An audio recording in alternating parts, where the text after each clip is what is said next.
Hello, Greg. How are you? Hiya, you okay? Trying to get to grips with different technologies that I've got in front of me, and I was using PC, and now you're over on the screen over there. I can see you on my screen too. Thanks for coming along. Sorry I couldn't get down in person, but I've just been back to back this afternoon. I'm just going to put myself on mute a bit.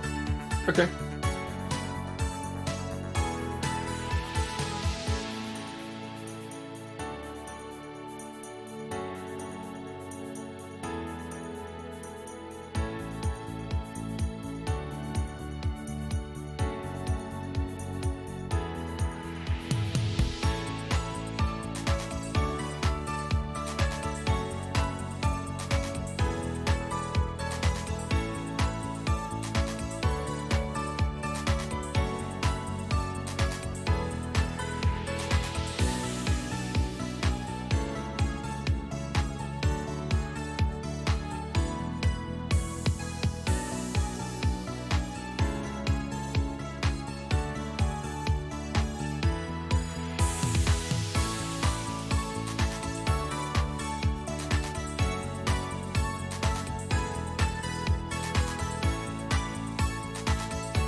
Hello, Sally. It's going to be very quiet where you are. It is, hopefully. We are here. We're nearly ready to start, so bear with us.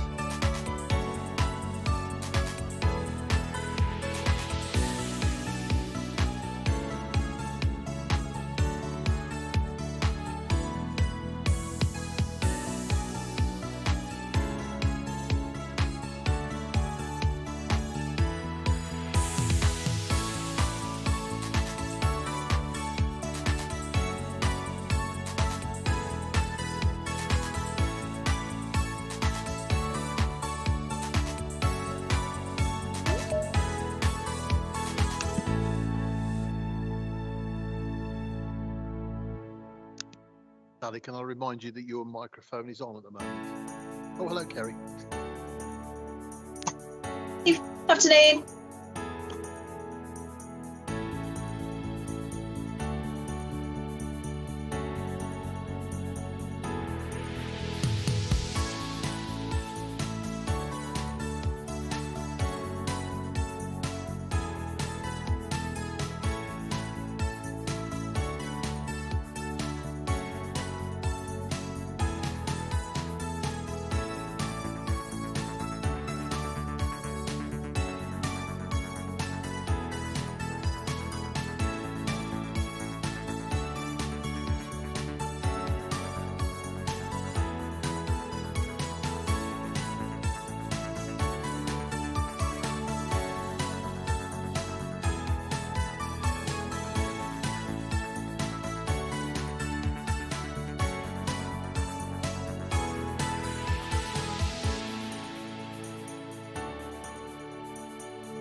Chair, I don't know if you can hear me, but the screen for external participants has gone black.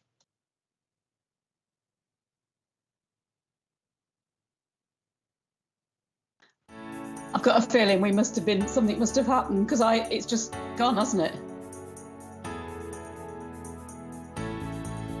I'll message the chair. Same for you, Marsha. Same for me. Oh, an earthquake Stephen's put in this. I can still see Helen's name in the bottom left-hand corner as if she's still connected. Not really. Thanks for that, Stephen, for that clarification. We can hear You can hear us. We can't see anything or hear anything from you. No, we can't see you at all. Oh, I can hear the chair. Oh, Does that help? Can you hear us? I Yes. can hear you now. We've just got a blank screen though. Yeah, the screen's still blank at the moment.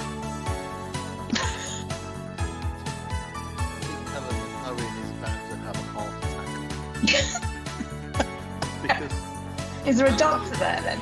we've had a few problems this afternoon, and I think this might be the final straw if this doesn't work. So bear with us, we're trying to sort it out. Well, when I say we, Helen's trying to sort it out. It was all right until a few moments ago. We were fine. I could see everybody.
Hello, David. I've just seen you join the meeting. We're just having a couple of technical issues. We've got the sound coming across, but we haven't got the video feed coming through from the council.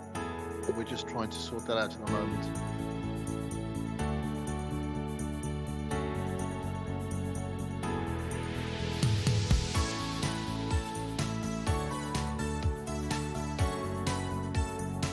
We can see it and hear everybody except ourselves.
Sally, can you confirm that you can see and hear us okay?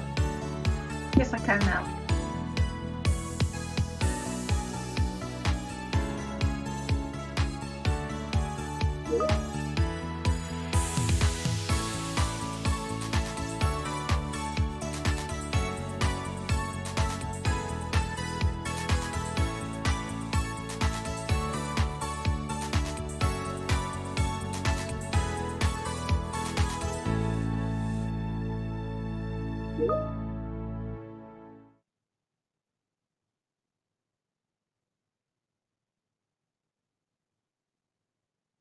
Thank you. I appreciate your patience. It's been a little bit trying to get the technology to behave itself this afternoon.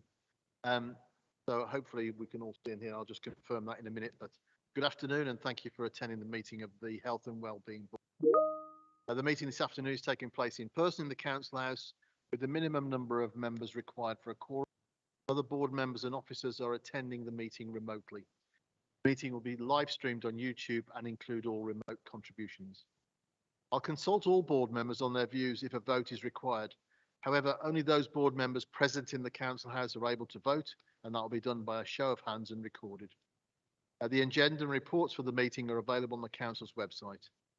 To proceed and confirm we have a quorum, I'll introduce myself and call each board member in attendance one by one to introduce themselves and confirm that they are whether they are in attendance in person or joining remotely. So I'm Councillor Stephen Craddock. I'm the portfolio holder for Health and Wellbeing. Councillor Pedley. Councillor Pedley, portfolio holder for adult social care, in attendance in person. Councillor Robertson. Councillor Ian Robertson, councillor for Blakenlock, and I'm here in person. Kerry Allwood.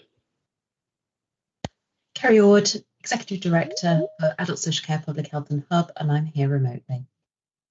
Stephen Gunther. Stephen Gunther, Director of Public Health, here in person. Sally Rowe. Sally Rowe, Executive Director of Children's Services and Customer from Walsall Council, here remotely, and I can see and hear. Geraint Griffithsdale. Geraint Griffithsdale, CCG Managing Director for Walsall. I can see and hear.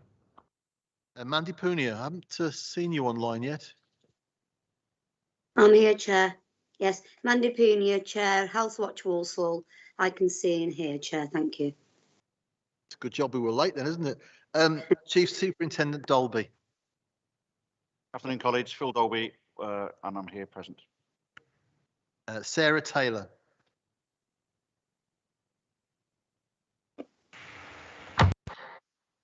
Hi everyone, apologies. Yep, Sarah Taylor from One Walsall, Community and Voluntary Service for Walsall, and I'm here remotely. Thank you, Sarah. Professor Loughton. Good afternoon, everyone. David Lawton, Interim Chief Exec, Walsall Healthcare Trust. I can see and hear. Thank you, David. Julie Hayward. Hi, Julie Hayward, WHG, representing Faye Shanahan today from Walsall Housing Partnership, and I'm dialing in remotely. Thank you. Marsha Foster. Afternoon, everybody. I'm Marsha Foster. I'm the Acting Chief Exec for Black Country Healthcare, and I am here remotely and can see and hear clearly. Thanks. Samantha Samuels. Good evening, everybody. Samantha Samuels, West Midlands Fire Service. I can see and I can hear. And Rachel Davis, last but not least, and I do apologise for keeping you waiting. That's okay. Rachel Davis, Walsall College Director of Adult and Community Learning, and I'm here in person. Thank you, Rachel. I'm most grateful to those members who've attended today. It has been a bit of a struggle to get a quorum, so I really appreciate you coming along today. I can confirm, therefore, we have a quorum for the meeting.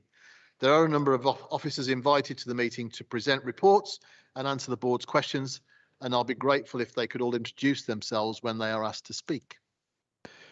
Right, on to the agenda then. Item 2, apologies and substitutions. I've got an apology for Dr. Anand Rishi. Helen, is there anybody else? Your microphone's not working, you'll just have to shout up. Oh, Councillor Wilson, thank you.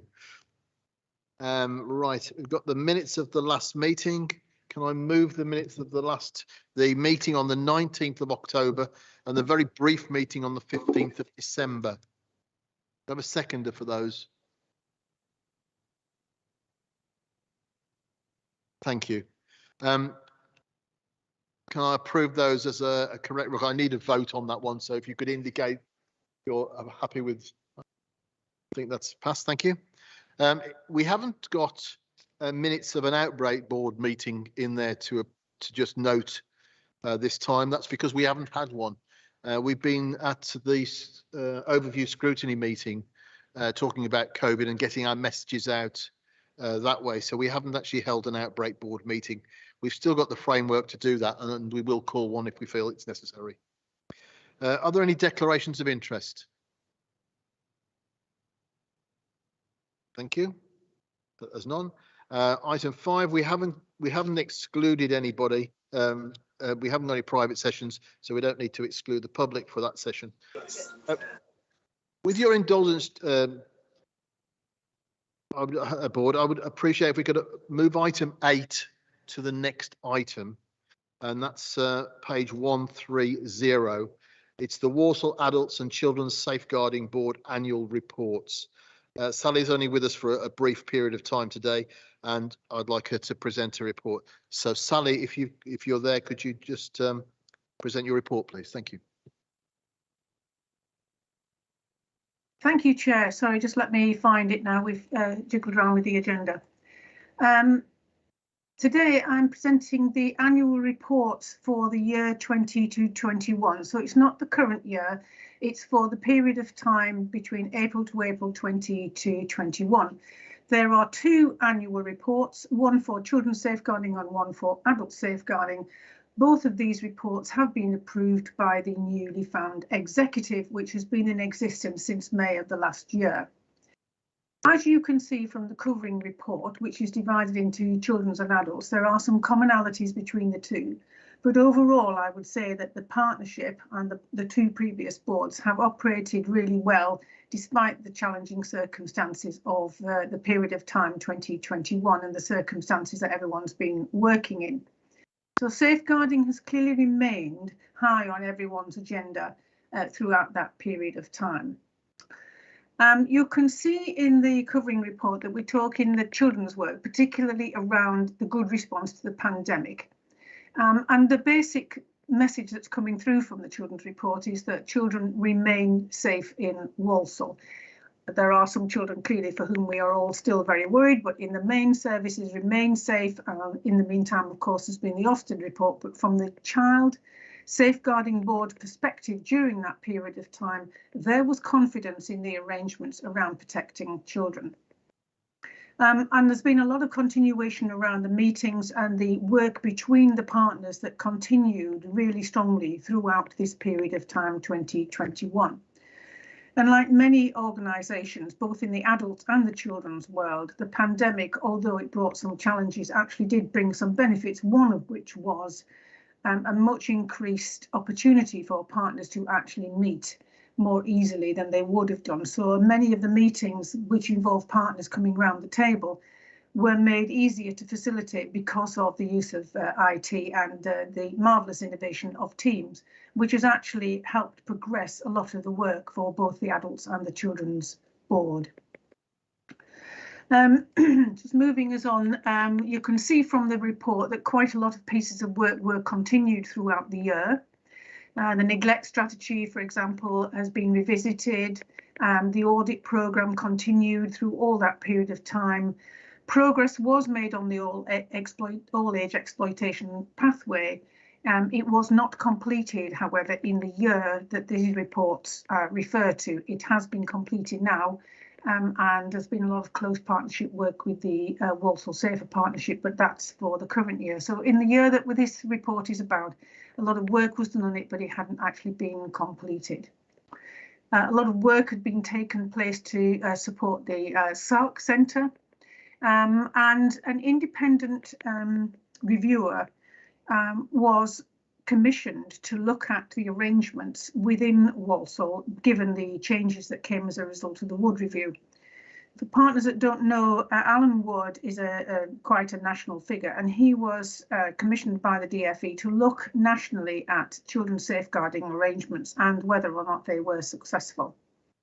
And he produced a report that had a number of recommendations in it, and essentially suggested that we went from the board, a purely board model, with an independent chair and everyone being invited, and the old model, if you like, of massive meetings with 30 or 40 members trying to achieve pieces of work, to a more partnership focused structure.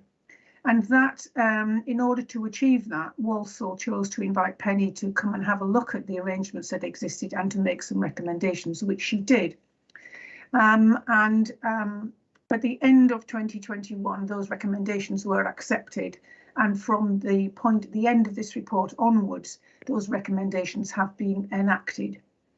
The previous chair, Liz Murphy, stood down at the end of the year, and I took the role of independent scrutineer in April 21, which is the end period of this report.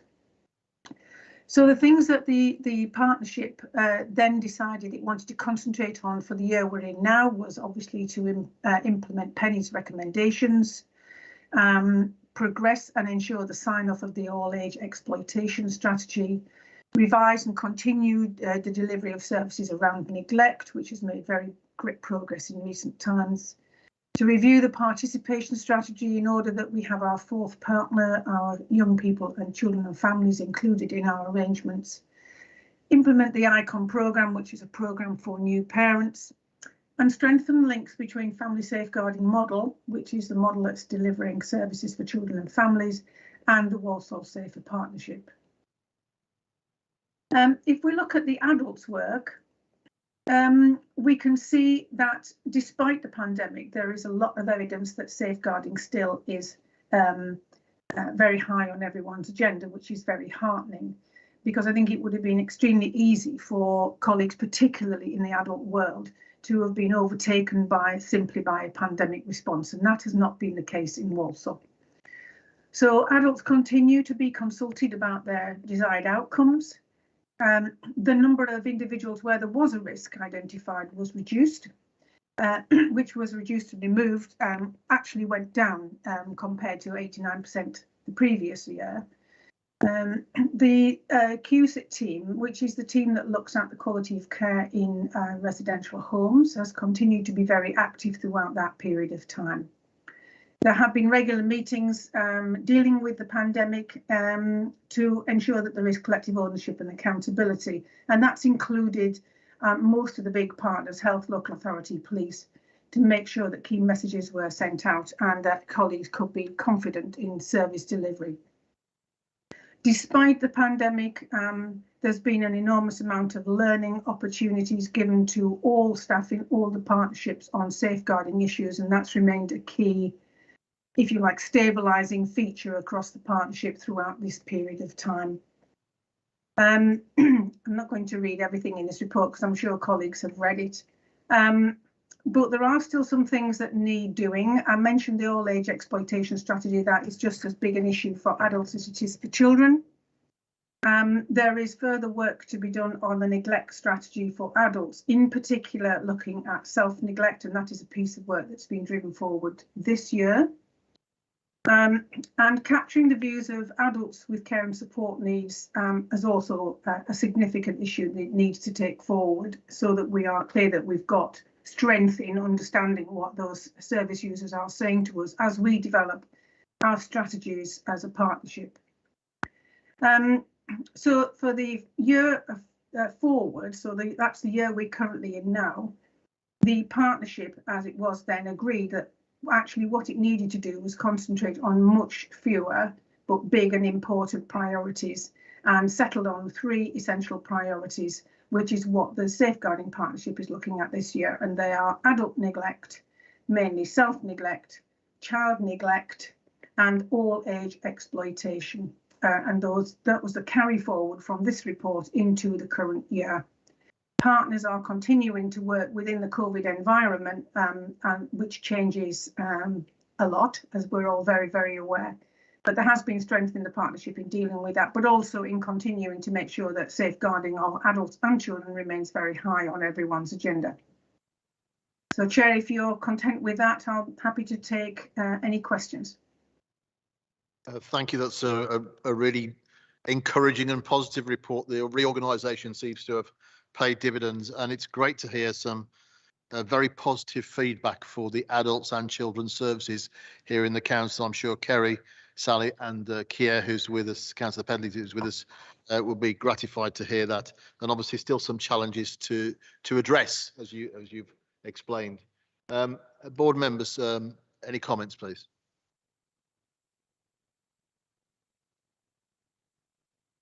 Councillor Robertson. Thank you, Chair. You mentioned the issue about air pollution in part of your report, saying that fatality is still significantly higher than England's average. Have we got any sort of plans to how we deal with that, or lobbying? You've got a map of the road around the M6. It does look very contaminated there. Councillor, I'm not sure where in my report I'd appreciate a reference.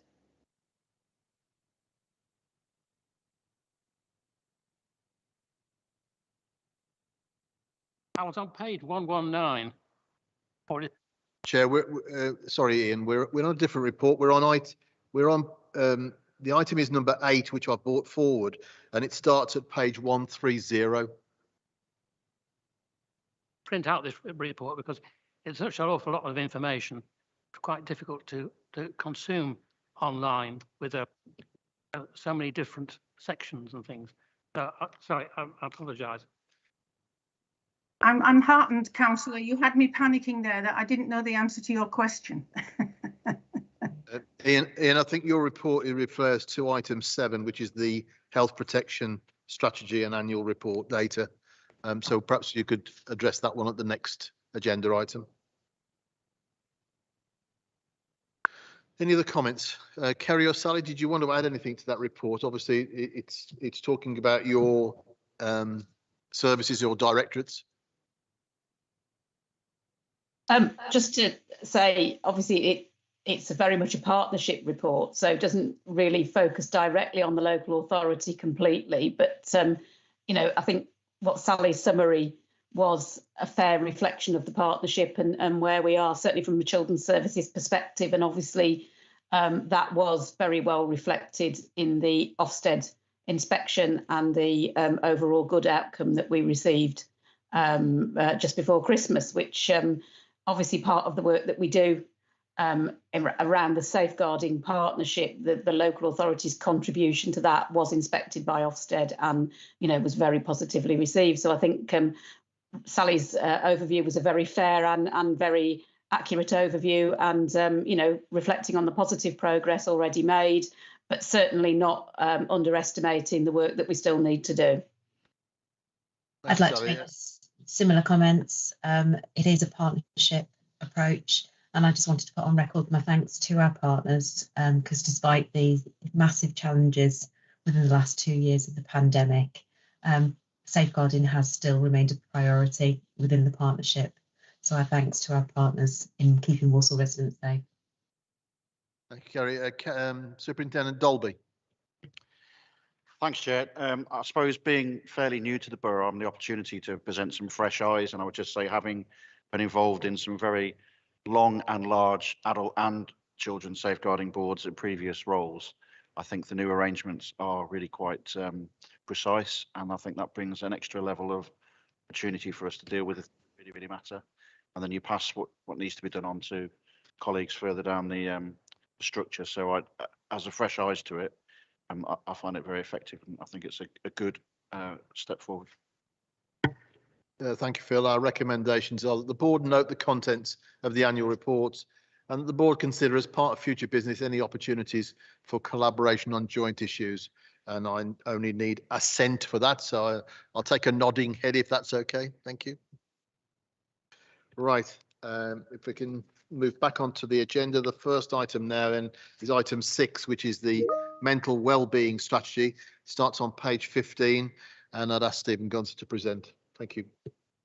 Thank you, Chair, and for the board, just a massive thank you, firstly, because we know mental wellbeing has been a sort of priority for myself in terms of the Director of Public Health, and obviously recently released my annual report looking at actions in which individuals, communities and the wider system can take to improve the mental wellbeing for the borough. And I think really this report picks up the actions in which the wider system in terms of partners and that partnership-based approach that can support mental wellbeing overall.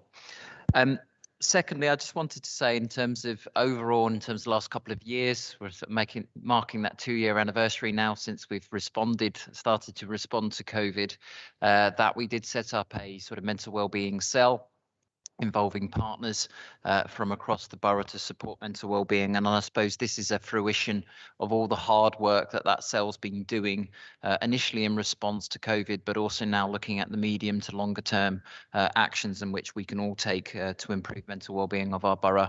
And we know from our preliminary data, but also what we're expecting from the medium term is actually that longevity of impact will continue to hit our communities and our local residents for that medium and long term. And hence this strategy is really setting out the actions in which we can take over that sort of 3-phased time frame. So the immediate 1 to 2 years, that 3 to 5 year view, and then also from year 1 to year 10, that longer term ambition. I will just say, in terms of, you've got the detailed report, a lot of colleagues have contributed to this, and I know we've got this sort of the mental wellbeing working group that will report into the Health and Wellbeing Board on progress in these. But the immediate bits is really to look at the initial response, bereavement services, for example, where we've needed that to put that additional investment in. The medium term, again, that continued community building. We've seen fantastic work from our communities over the response to COVID, but now is the time to sort of continue to bolster and strengthen that, and that's the sort of the medium term ambition. And then the long term ambition is actually to say Walsall is a borough where we support, integrate and promote good mental wellbeing. And again, how we take that systematic, if I can say the word, approach in terms of our decision making, but also in terms of our investment. So the 3 recommendations excuse me, set out in the report is 1, to agree the strategy, 2, then to I'll just get the final recommendation. to approve the approach in terms of the multi-agency partnership to own it and effectively deliver and report back to the Health and Wellbeing Board. And then finally, as more of a stylistic, we've put the sort of council's logo, but again, in essence, this is a partnership-based approach to the strategy. And whether we wish to have the logos, my suggestion would be we just note to the all the partners within the report. Otherwise, I think the document will just be covered in logos, but it's important to recognise all the different contributions from our statutory, non-statutory, community and voluntary sector that have contributed to this. So I'm happy to take questions, Chair. Do you have any questions for Stephen on the report? Councillor Robertson. Thank you, Chair. I mean, one of the points brought out is the lack of awareness by the public about the stigma of mental health. How are you going to sort of, and I welcome the fact that you got a 10-year plan, which I think that was part of the longer term planning, but what specific measures do you think we can do to increase the awareness amongst the public and understanding about mental health issues? Thank you. A really important point. So those that were eagle-eyed, we did do a pre-Christmas and sort of during and post-Christmas sort of mental wellbeing support campaign, particularly through social media and targeted social media. And what we're looking to do is continue to build on that. Particularly that came out in my annual report and the actions or words that came out of our local students who helped design the front cover was "Together We Can." And again, it was a key, I suppose, soundbite per se, in which sort of resonated that actually in a partnership based with individuals, communities, and also our statutory and non-statutory partners, that together we can reduce stigma, together we can sort of educate and support individuals. And again, as that rollout, as you're aware, Councillor, in terms of the mental health first aid training, that we'll continue to roll out and again, encourage people to take that up if they so wish. So in terms of, yes, one is sort of that education, mental health first aid, awareness and support. Two is around the sort of media and engagement and campaigns, which will continue to run. And thirdly, again, it's that wider societal change in terms of reducing that stigma. And again, hence the sort of long-term ambition then, which we can measure through those sort of population views over in the medium to longer term. Thank you, Stephen. Julie Hayward. Thank you, Chair.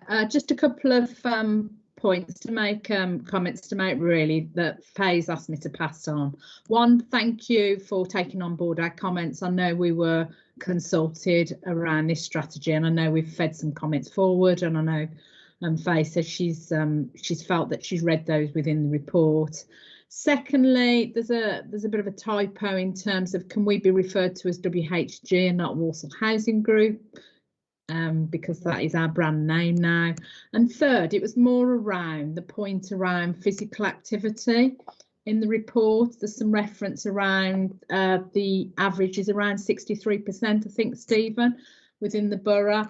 And it was just really thinking about, is that tending to be in certain parts of the borough and actually particularly in more deprived areas? We know some of the population is less active, so actually what is the average in some of those boroughs, and where can we do some additional interventions to help address that really? Okay, so I'll pick up those 3 points. Absolutely, as in terms of that engagement, and we'll note the Walsall Housing Group versus WHG. We'll make that change. So thank you for pointing that out to us. In terms then of physical activity, if we think through actually the sort of main five component parts in terms of mental wellbeing, there's no health without mental health. That's one of them, and that's one of the key, obviously addressing through this strategy. We're also actively working on with partners in the sort of development, the physical activity approach. So having a similar approach to physical activity. We know we've got particular pockets, and again associated with deprivation on the whole, albeit particularly in the male populations, routine and manual workers get their physical activity through work, whereas the females are less, on general terms, active. So again, there's nuanced in terms of those populations. And again, it's something in terms of that population-based approach, particularly as we approach the Commonwealth Games this year in terms of bolstering those pre, during and post sort of Commonwealth Games, making sure we've got action there. And again, obviously happy to pick up with yourselves and WHG around the opportunities to engage with your clients, but also wider community around the opportunities to increase physical activity. So again, another key component part of general wellbeing will be that sort of physical activity framework, which we're in early conversations at the moment. Thank you, Stephen. Just another supplementary to that physical activity, if you don't mind, Chair. How does that 63% compare with other parts of the country? Do we have an idea? Yeah, so overall, the general physical activity is lower in Walsall than the national population. Again, on the whole of the Black Country, it's lower than the national population. Again, if we look at active commuting, we're about 1% compared to sort of 3% nationally. So again, we've got quite a bit of way to go, whether it's infrastructure, sport and leisure facilities. And I know we're sort of working with partners, for example, the Active Black Country Partnership, to get specific projects within targeted communities to increase physical activity. But it's quite a complex picture, but there's still a lot more to be done. Thank you. Thank you, Julie. I note, Samantha, you've got your video on and you're walking around with your camera. It's making me feel seasick. I don't know if you want to just take your video off. I think you've done it. Thank you. I think she was out shopping. I noted a couple of things from the report, actually. It states in the report that most people know what they can do to improve their physical health, but not necessarily their mental health. And I think that was a really important, simple message. And I know that in your annual report, Stephen, you've given 8 pointers to a better mental health, which is obviously making sure you've eaten well and you've drunk well, but the physical activity side. And I think that's those 8 pointers need to be given more vision to make sure that people are aware of how to improve their mental health themselves. Another couple of other points was the couple of statistics that shocked me, that people with serious mental health issue die 15 to 20 years earlier than the average for their age group. And again, it emphasizes how important it is that people look after their mental health, but coupled with that, their physical health as well. And the other one was the no wrong door policy within the report. And I think this is probably one of the biggest differences that we can make to people who are suffering from mental health, to make sure that we have got this no wrong door policy across the council, across the NHS and other partners. And I'd like to challenge the board here really to make sure that we actually can find a way of having a one-stop shop effectively, where we can direct people to for the best mental health support in there. And finally, from me I know I had a mental health problem in 2012, and it was work-related stress. I'm happy to accept that, and I've talked about that in the past. And one of the things is that early intervention with therapy and provision was really important, and I couldn't get it at the time. And it's disappointing to hear in this report that 10 years on, it's still a problem. And I think improving access to therapy at an early stage makes such a difference to people who are suffering from mental health. Marcia, you've got your hand up. Thanks, Chair. I guess you'd expect me to have a view on this, wouldn't you? I just wanted to start by thanking you for talking about your own personal experience, because I think it's easy to underestimate the impact that kind of conversation has on reducing the stigma of mental health, and it's often kind of worth 1,000 campaigns and leaflets, etc. So thank you for that. Would agree about early intervention. I think certainly as a provider of mental health services, what we've seen during the lockdown pretty much follows the pattern of other healthcare providers, and that's unfortunately people leaving it quite late to present for support, just in the same way that people have left visiting the GP or going to hospital, and I think we're now dealing with the consequences of that. So that focus on early intervention, not even necessarily with the treatment, but actually from a preventative perspective as well, is massively appreciated. Just a couple more points from me as well. The life expectancy issue, the inequalities issue is absolutely shocking. You're right to be shocked, Chair. I don't ever want to not be shocked by reading that. We know it's gotten worse as a result of COVID. And I just wanted to assure the committee members really that we're also trying to join things up from Black Country Healthcare perspective in the other direction, in that we're just starting discussions to actually develop a physical health strategy for people that use our services, so kind of to join things up from the secondary care mental health perspective as well. But I could twit on, Chair, about this for hours, but I won't, so thank you for that.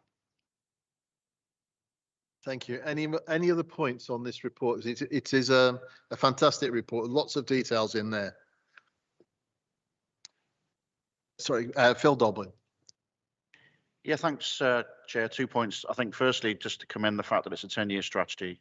That's something I often encourage my own organisation to consider, because it needs to be able to survive the change in people, the change in politics, the change in funding. It needs to be very much around that.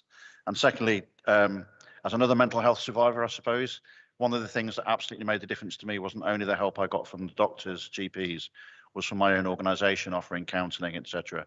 It's really matured in the last few years around its well-being offer to its staff, and that's sensible both from a pastoral point of view, but also from bums on seats. And I just wonder whether the employers as a sector are a real point of leverage potentially into quite a bit of the issue. I actually got written in my little notebook here. It's great to have Phil Dolby in this group. It feels like there's been a significant change since his appointment at the police in mental health awareness. So thank you for that. We've had a number of conversations, and your appointment has been a breath of fresh air, quite honestly. Stephen, did you want to respond to any of those comments? I'm just picking up the sort of and again picking up on Marsha's points as well. Yeah, inequalities issues is huge, and again is something as partners and as an employers, as you say, Phil, I think is really important. So one of the key actions in the sort of is around that concordat, making sure we're taking that consideration. I know as a council we're looking at our democratic process in terms of report and cabinet writing, and looking at the physical as well as the mental impacts of any of those policy decisions, and that's in train at the moment. One of the key points, as you say, Councillor Craddock, is in terms of the recommendations. There is almost just take a little bit of time for yourself, sharpen your sword. That is, again, personal stories. Last 2 years, personally, been very stressful, as you can imagine, and the help from my peers, my friends, and importantly, my family has helped me through that. So again, cannot underestimate that support and how that's helped me personally. And then finally, as we say, in terms of that decision making and investment and the long-term ambition, it's not going to change overnight. And as you reflected, Councillor, on your personal experiences, and there's still more to be done, lots more to be done. So again, that long-term ambition to set the building blocks and build on those, I think, is really important for us to keep championing this, keep having that conversation. As you say, Marsha, those personal stories really do help. That people are not alone, and it's okay not to be okay, and also say that you're available if people need it, because you never know when they might need it as well. Thank you, Stephen. We've got 3 recommendations on here. With regards to the third recommendation, I'm going to suggest that we obviously give full credit to all of the organisations that have been inputted to this report. But I do think we could end up with logo lottery on the back if every single organisation had a logo on there. So I'd like to just move that we acknowledge the full support for those organisations who've taken part, but just keep the logos off on this particular report to keep it crisp and readable, I think is the word. So I'm moving that item 1, which is to approve the strategy. Item 2, that we approve the multi-agency partnership take ownership of the delivery of the strategy and report back, and that we give full credit to the organisations that have taken part in producing the report. And could I have a seconder for that? Thank you, Phil. Let's have a vote then. Could all show you? Thank you for the, thank you for those at home and the virtual word have indicated as well. So I take that as approved. Thank you. So move on to item 7, which is the health protection strategy and annual report data. And again, Stephen, you're on the podium for this one, literally. Literally, indeed, and thank you, Chair. So apologies, you got me again. So in terms of the annual, what we usually bring is the annual data report, etc. Just to note for the board that the data was sort of embedded and implicit within the sort of strategy. So we decided not to bring that separately because it's sort of within the strategy and therefore informed the strategy.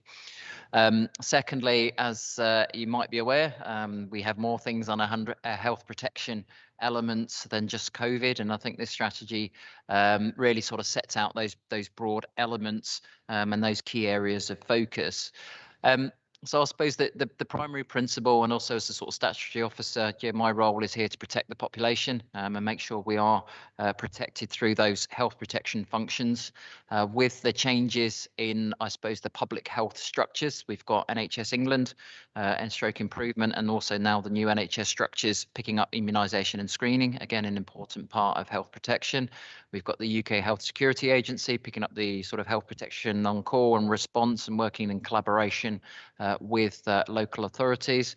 Obviously then got the local authority approach in terms of its unpicking. So in essence, to try and make sure we've got the correct and right oversight, making sure we're putting in the actions to protect our population as a primary principle. What we've wanted to do is through the Health Protection Forum, which has the sort of key partners, as you can see within the strategy, having a look at and making sure we've got the right focus in terms of those health protection needs for the borough.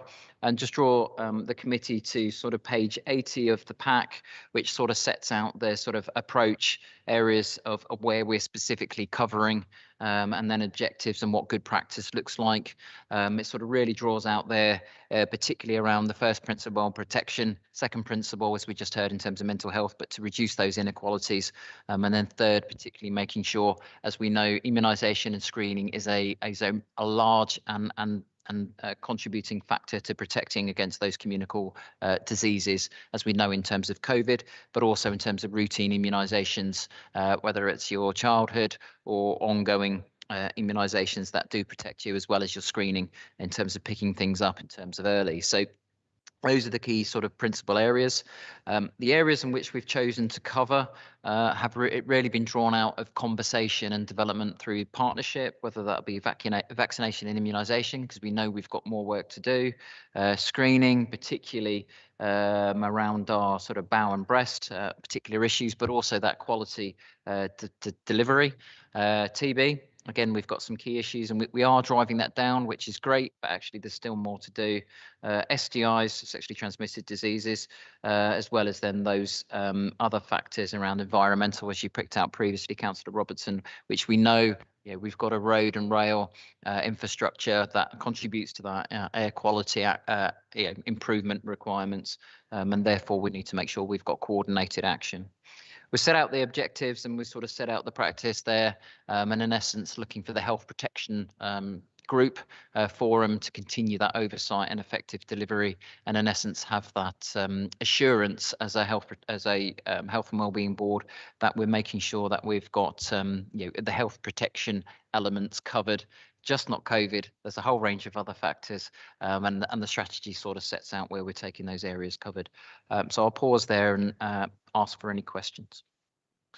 Councillor Robertson, did Stephen answer your question about air quality, or did you want to ask a supplemental question? I was just wondering what partnership there is across the West Midlands Combined Authority, because of the issue of the motorway going through some very heavily populated areas, and obviously you can plot that there's an awful lot of pollution around where the motorway runs. It does affect more than one borough. Of course, it affects Sandwell, it affects Wolverhampton. To actually do some lobbying to try and mitigate the issue, it's creating quite a health hazard to a whole range of the population. and the increased asthma rates are one thing, but I'm just wondering whether the authorities have been raised at the West Midlands Health Board as an issue. Happy to pick that up. So I'm not aware of the historical, whether it's been raised at the West Midlands Health Board, but I can pick that action up and see whether it has. In terms of actions which have been taken to obviously mitigate the I was going to say the runway there, it's my old authority, but the motorway. Particularly, as I say, we've got Junction 10, which is one of the key actions in terms of traffic flow, which is obviously being put into practice at the moment through Highways England. And again, the local Highways and Transport team continue to work with Highways England, particularly on flow and throughput in terms of that motorways, and we'll continue to do so. But on your first point, and whether it's been raised with the sort of the West Midlands Combined Authority Health and Wellbeing Board, I'll pick that up and ascertain whether it has or not. I think the control of air quality is a huge problem, particularly along the corridor you referred to. And actually, the problem is it's not outside our control, but the car manufacturers and the new green rules and regulations about emissions, etc., are going to make a bigger difference than anything that we can do. I think the move towards electric cars will hopefully make that a thing of the past. Julie. Thank you, Chair. Few comments from Faye, Stephen, which I think she's emailed really, but I think the first question, although it's a really good document, is this a document that goes out for wider consultation with partners? Because it was a bit of a surprise to us as an organisation when we saw this. I actually saw the comms around it earlier this last week, I think it was. So it's just generally a question about is there a requirement around consultation around this, and is there a miss point around making the link with the work through Walsall Together and the Resilient Communities strand, because clearly some of the work that's in progress around that will help deliver some of the elements of the health protection strategy. And then the second point, if I can, or would you like to answer that, Stephen, before I go on to the second point? Yeah, they're happy to say I did respond to Faye separately on in terms of Julie, but you're absolutely right. It has gone through the sort of Health Protection Forum and the partners based on there. I know WHG isn't part of that forum, and again we can make sure if you wish to be part of that forum, we can invite you. It's not a problem, and we can make sure you can get engaged. Secondly, then in terms of the link with the Resilient Communities work through the Walsall Together programme, absolutely there is join up. It's probably not explicit within the strategy, but it's probably implicit, and I think in terms of the delivery of the action plan and subsequent actions within the strategy is just to ensure that we continue to have that conversation and make sure it's joined up. So point noted, absolutely, and we'll continue to do that. Great. Thank you, Stephen. And then my last point was around on page 82, there's a section on health inequalities, and there's a reference around working with homeless people in terms of reducing health inequalities. And the question really that's come from Faye is, although an important group, it's a tiny percentage of the Walsall population. So she was just questioning, where's the evidence that this is the group with the greatest need, given the success of the Housing First project? Just wanting to understand the data really to support this. Yeah, and I think that's with reference particularly in some of our more resistant TB clients in terms of making sure we reduce. So we do, where we've provided accommodation with WHG for some of those, particularly so they can complete their treatment. So it's I think it's more specifically there in relation to TB, but also then in terms of the routine immunisation and screening, particularly for that cohort. Thirdly, then in terms of, yes, it's a small cohort, but it does, they have a high need, and therefore in terms of some of that targeted and specific action with that cohort is to make sure, you know, they do take those protective measures, they do take their immunisation and screening, and also then particularly around treatments if they are TB positive, because the more, some of those that cohort are TB positive, is making sure that they pick it up as well. And again, we've got interface then in terms of mental wellbeing issues, in terms of some of those cohorts, and also interfaces with addiction services as well. So we know, yes, it's a small cohort, but actually, particularly for some of our target areas, being TB, that cohort has a higher prevalence overall. So therefore, that's why it's linked into that particular cohort, but also particularly from that inequalities angle as well. Okay, thank you, Stephen. Thanks, Julie. Unusually, I found this report quite interesting. There was lots of information in there. I learned quite a lot, and I had to get my daughter to answer what was prenatal pertussis. Is that how you say it? Pertussis, which is whooping cough vaccine, which I didn't know that was what it was. Prenatal pertussis. Two things that I picked out of the report, and there was lots in there. Two things which concerned me quite a lot was that Walsall is not meeting targets for routine childhood immunisations, and that's since 2015-16. So it's not a COVID-related issue. So my challenge to the partners is to try and explain why that's not happening. And also, half of all practices are not achieving the 95% uptake of the MMR vaccine. I know Councillor Wilson would probably be very interested to find out why those two elements are falling short. Do you have any information for us then? Yeah, I was to say, pick that up, and I think Phil had a question next as well, Chair, in case you missed that. In terms of routine immunisation screening, hence, it's one of our priority areas. And again, because of that reason, one of the things I have said in a number of forums is, yes, we're dealing with COVID. Yes, we are responding appropriately. What I don't want to be dealing with is a measles outbreak. So again, particularly the second MMR vaccination is important. Again, we're working, again, as to say, Julie, with Walsall Together in terms of that resilient communities, making sure then we take that supportive approach to our communities where we haven't got that uptake. Again, we've learned a lot over the last 2 years around, well, the last year or so in terms of vaccine hesitancy. And again, that learning and development, community champions and that engagement will help us to actually pick up the routine immunisations as well. So apologies, Chair, but yeah. It's interesting you mentioned that, because it was something I was going to come on to. The fact we've got a lot of anti-vaxxers, is that going to filter down into some of the resistance against other vaccinations and immunisations, which I suspect everybody in this forum has had childhood vaccinations to cover. So it's a little bit frustrating to note that there's so much hesitancy one way or another. And I'll come on to that on item 9. Phil Dolby. Yeah, thanks. Firstly, just in reference to the effusive praise you gave the author for the readability of the report, I hear, Stephen, that feedback is the breakfast of champions, so that's good to see. I just quickly return back to the point around the air quality, which is just to say I note that certain areas, and you can see it on the M5 between kind of the Baggies ground and part of West Brom, that they've managed to achieve somehow a speed reduction for air quality purposes, and how they did that and whether that's something we can explore. Thank you, Phil. We'll pass that one on to the correct directorate. Yeah, it's a good idea. Any other questions or points on this particular report, which is really very interesting? Okay. Well, our recommendation is that the Health and Wellbeing Board approve the Walsall Health Protection Strategy for 22 to 25. Of all those in favour? Thank you. I think that's carried. Thank you. Okay, we've done item 8 already, so we're moving on to item 9, which is commissioning spending plans for adult social care and public health.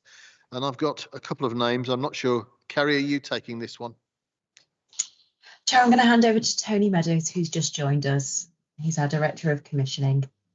Thank you, Kerry. You're dodging this one again. So, Tony, over to you.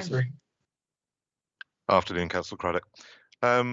Okay, the paper that's been distributed obviously details the adult social care and public health sort of anticipated spend areas. from a commissioning perspective, obviously for the next financial year. Some of it also details some of the activity this year. I think one of the keys, though, with the paper, whilst it obviously does go down into that detail, I think the ambition from a Health and Wellbeing Board's perspective is very much to look at actually taking a broader sort of system view, so a whole council approach, and obviously looking at partners as well in a considered sort of whole place sort of perspective. And I don't think we're quite there yet. Obviously, there has been something else on the agenda of late, which has sort of preoccupied our minds. But one of the things we have commenced doing is actually beginning to develop what we would call a sort of wellbeing framework, actually looking at, if you like, the physical, mental, and financial wellbeing sort of domains, and all of the spend both within the council and within partner organisations, so that we can actually get a more joined up picture. So I think this is a work in progress. It does detail obviously a lot of activity, but I think one of the key things I would say is, for me, the activity in itself doesn't tell you as much as how we look to join up that activity to make it more accessible to the residents of Walsall and easier obviously to navigate through, because lots of things happening, but how do we make that sort of consolidated approach?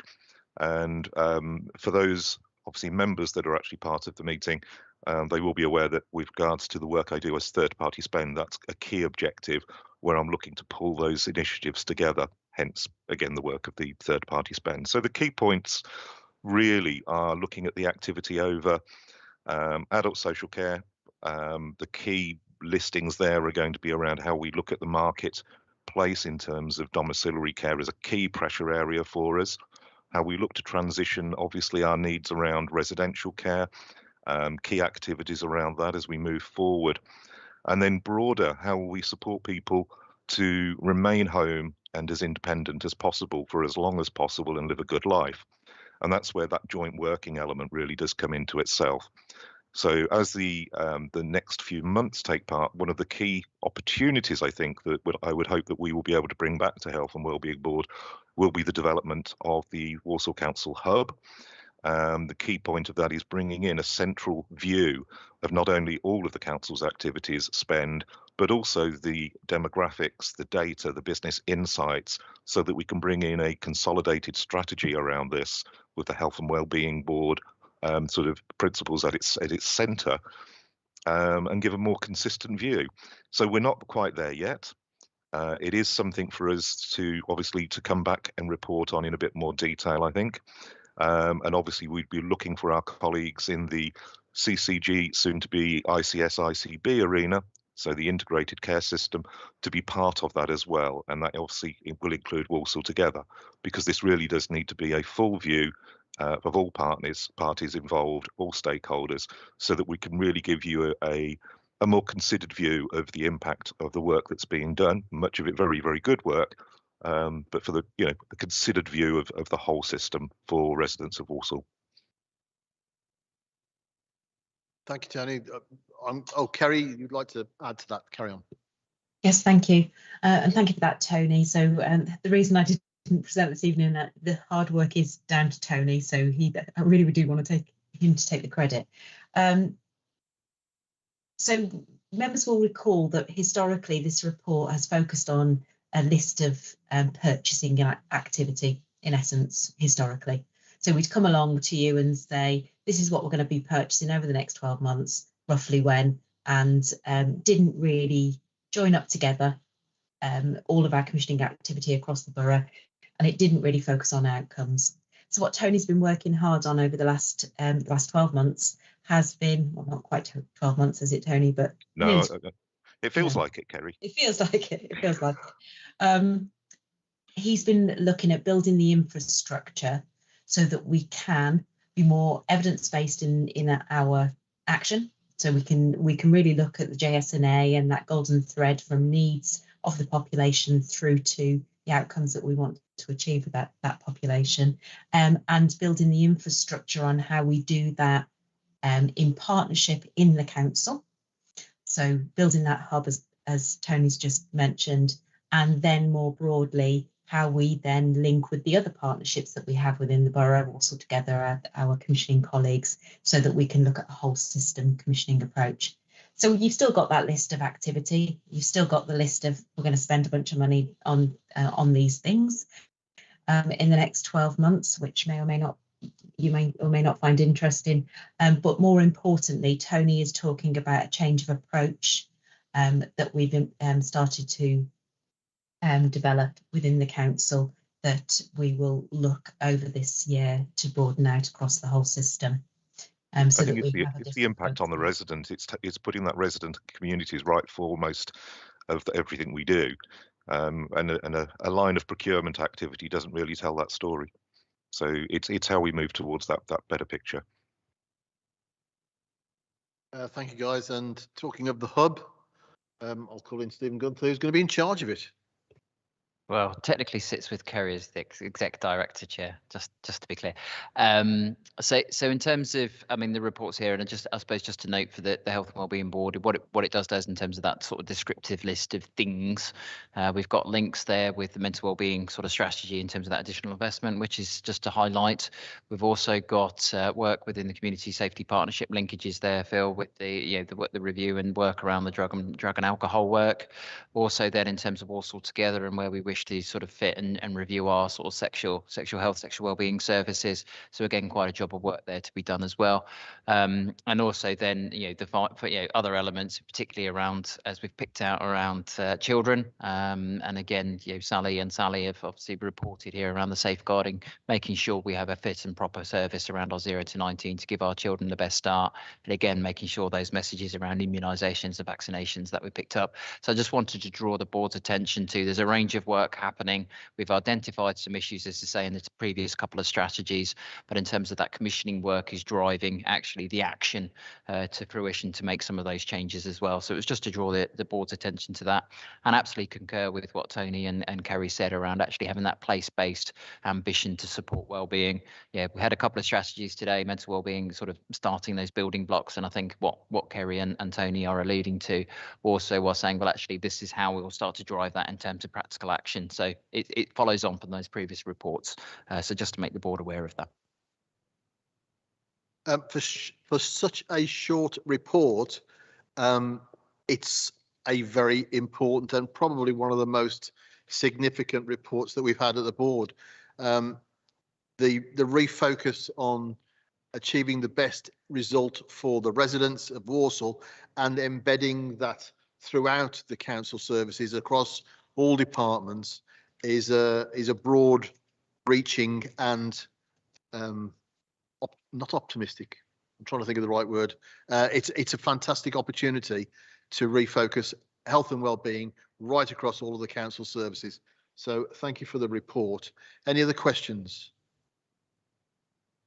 Okay. We have to assent to that one. So I apologise, Ian, Councillor Robertson. Thank you very much. I just refer to page 167. Any idea of the timescale and development of the procurement of advocacy services and the development of the autism strategy? I'm particularly interested in this development of an action plan for health self-assessment, which I think could potentially do quite a lot to actually help us to tackle health inequalities.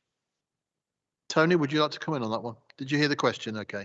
I did, and in terms of advocacy, it's going to be an interesting journey for advocacy over the next 12 months or so, because we do have changes coming through, the replacements of the deprivation of liberty standards to the what's the ILS stuff. Now forgotten the acronym, Kerry will no doubt jump in. Independent Living Standard, Liberty Protection Standards, that's it, LPS. We do love acronyms here, don't we? Yes, so there's going to be some significant changes. So whilst obviously, yes, we are planning that procurement to sort of relate to that, because advocacy is a key component, we are still waiting for additional guidance. So I think it's almost as if there'll be a two-part sort of approach, I would suggest. One part might be that we may need to look at the existing contracts and see where we're going, because the guidance has been about 3 years in the coming. So far, again, something got in the way over the past couple of years. I can't think what that was again. But yes, so we are in the situation where over the next 12 months that will be going. But again, I think it's likely to have further changes that will come through in due course. In terms of the following part of the question, in terms of the health assessment, online health assessment, I'll have to refer through to Stephen or Kerry on the answer to that one, if that's okay. Which one of you would like to take it, Stephen? I'll pick that one up. It's due to sort of second or third quarter this year, Councillor. That answer your question, Ian? Carry on. And what about the autism strategy, which has affected quite a few people in my work? Yeah, sorry, apologies for that. And again, part of the work that we have just mentioned around obviously strategy, policy, etc., is actually looking to be part of that central hub in the council. The idea being ensuring that we do get a cross view of these particular issues when they come forward. So as it stands at the moment, that's in its development phase. It is a key piece of work, obviously, that we do need to get right, and it's far-reaching. It's obviously not just adult social care that impacts as well, because we need to look at the economic element in terms of the opportunities for work and well-being. So again, falls very much into what we're mapping with the well-being strategies and the well-being framework. I would anticipate in reality sort of later on, probably within the next 6 months or so, we would probably be getting into that process a little bit further. But again, part of that is we are trying as well at the same time to pull in the centralised resource into the hub and develop that as part of Stephen's work, actually pulling that consistent strategy approach together, because I think there's a bit of work for us to do as an authority just to get our act together and pull things into order in a more consistent way, which again is the purpose of the hub. So it's imminent, on its way, and we will report back and obviously bring the board into sort of consultation, if you like, when we're actually through that process. Thank you, Tony. I'm going to come back to you in a moment, Tony, because there's item 2 on there under the recommendations is to receive a report on the adult social care transformation plan when in 2022. While you're thinking about that, as the best date to actually give us back some information. Julie Hayward, you've got a question.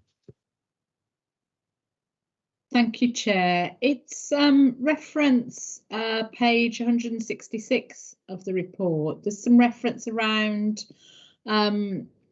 reconfiguring the present lifestyle services to implement a wellbeing service. And I just wondered whether this is going to build on existing community resources, or are you thinking of something completely new here?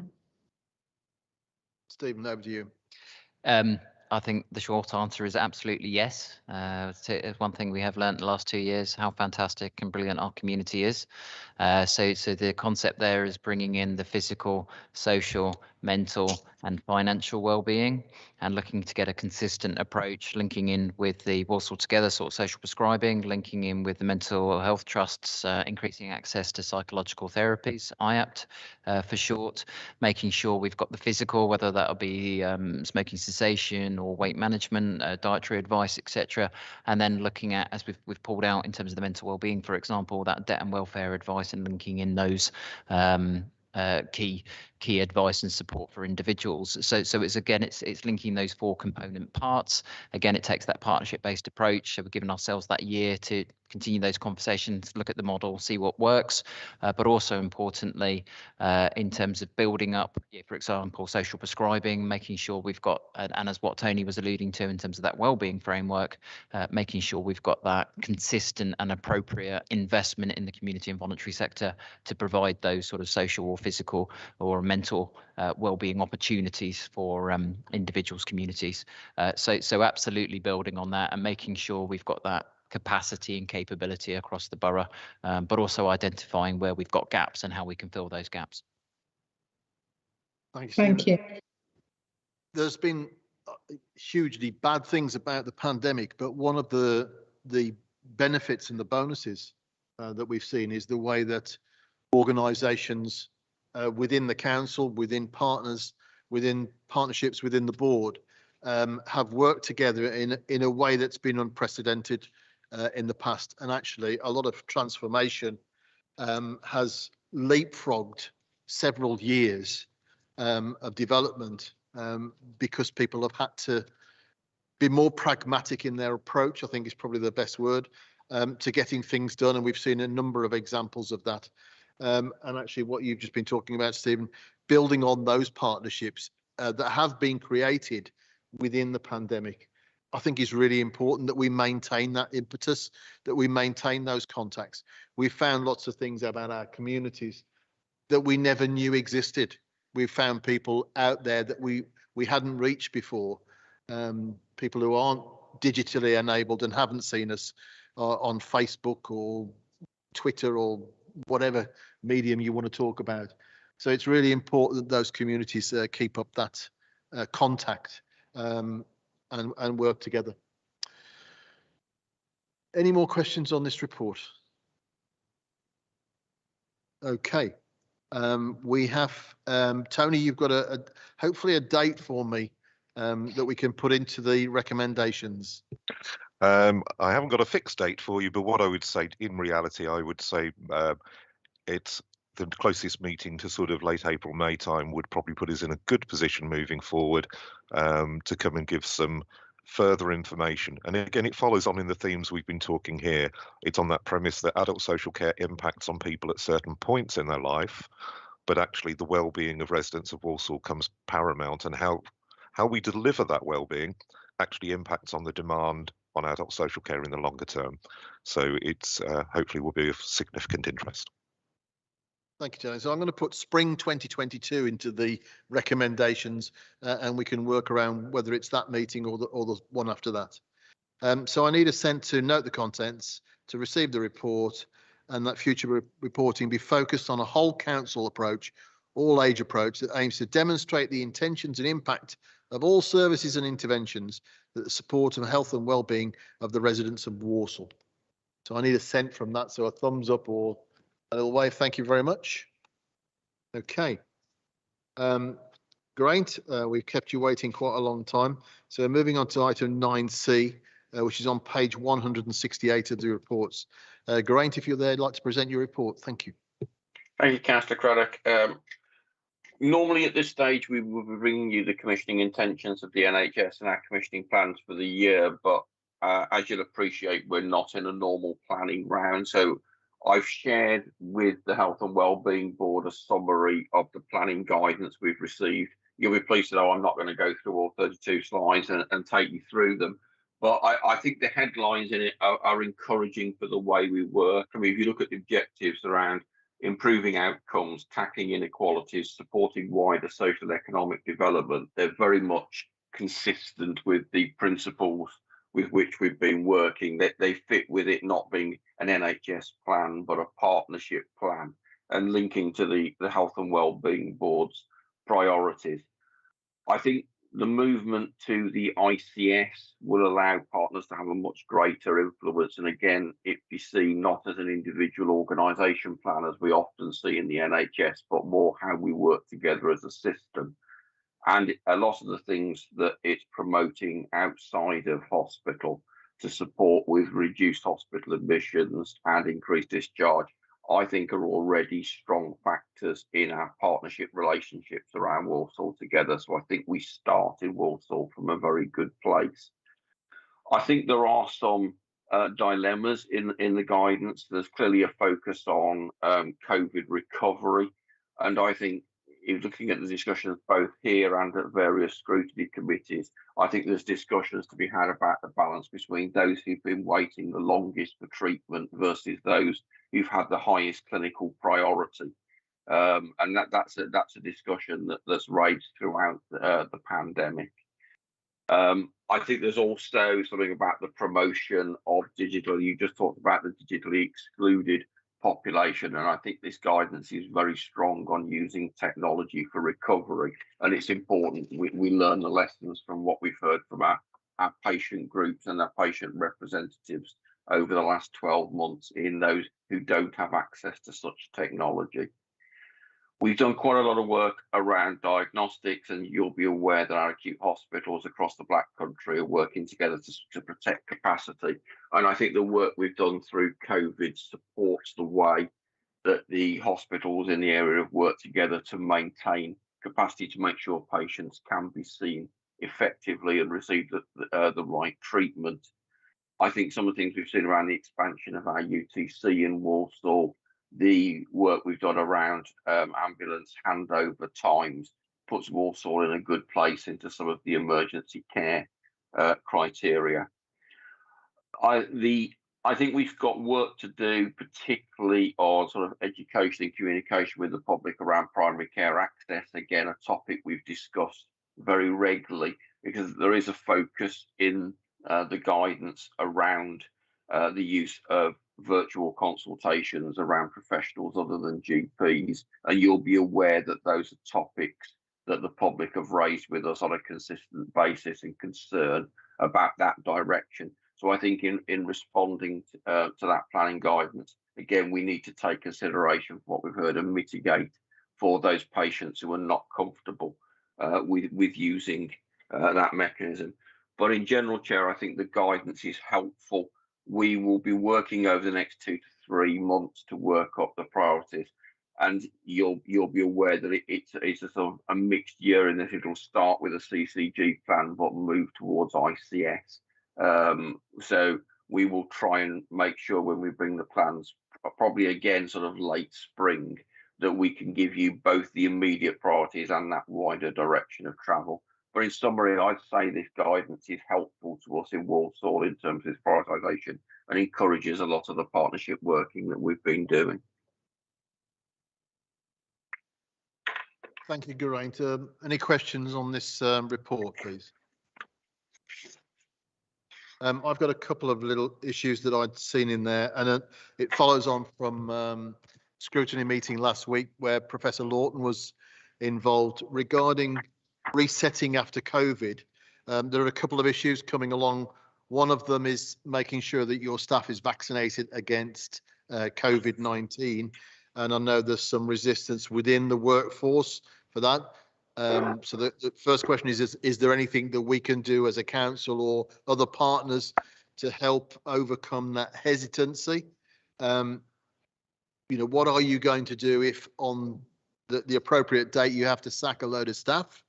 And then how is that going to impact on the recovery going forward for elective surgery and reducing waiting lists? I don't know, David, you put your camera on. I don't know if you want to respond to that, and I'll talk about primary care.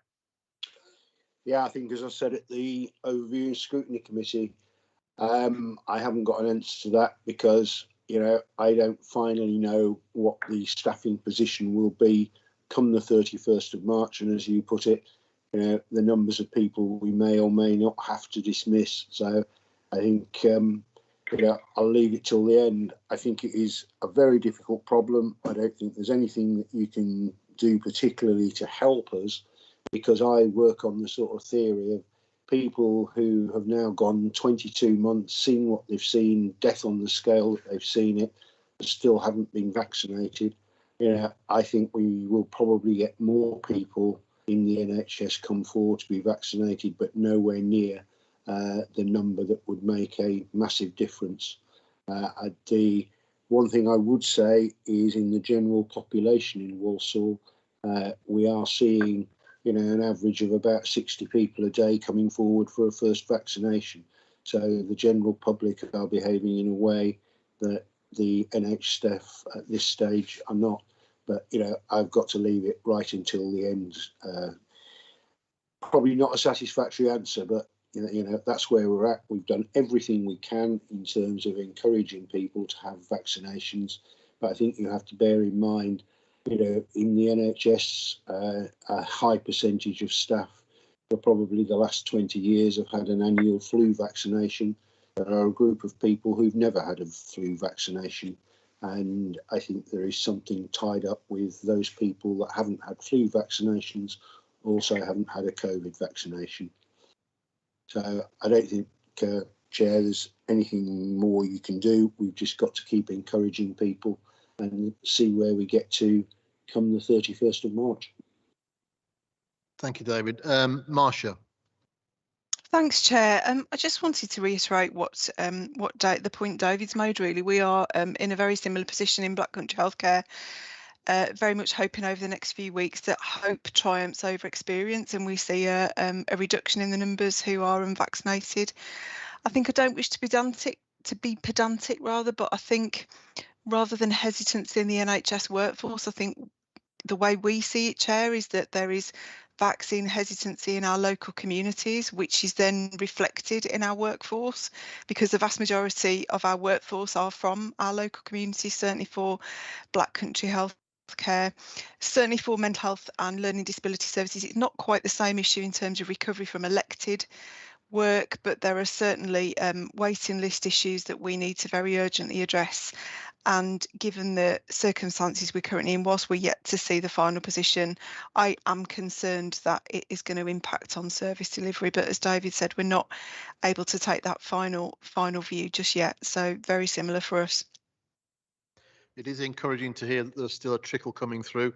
And I know we've got a lot of COVID champions who we're working with in the council, who are doing some fantastic work out in the community to try and persuade that everybody that the vaccine is safe, effective, and it could save you from ending up in hospital or dying. So I don't know how much more clearly I can get that message across. Geraint.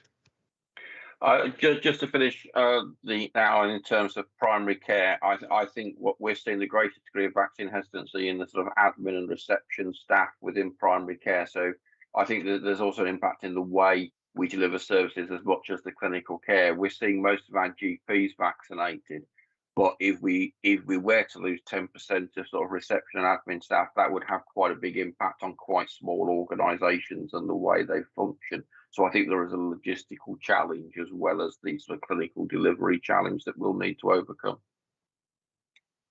David Lawton. Yeah, I mean, following on from that, you know, I've done all I can at both Walsall and Wolverhampton with national television, you know, talking to people in the intensive care who were not vaccinated to say, you know, please do it. And this is my experience. And, you know, the statistics are pretty awful if you're not vaccinated. You know, everyone's arguing at present that it's a low number that are being affected.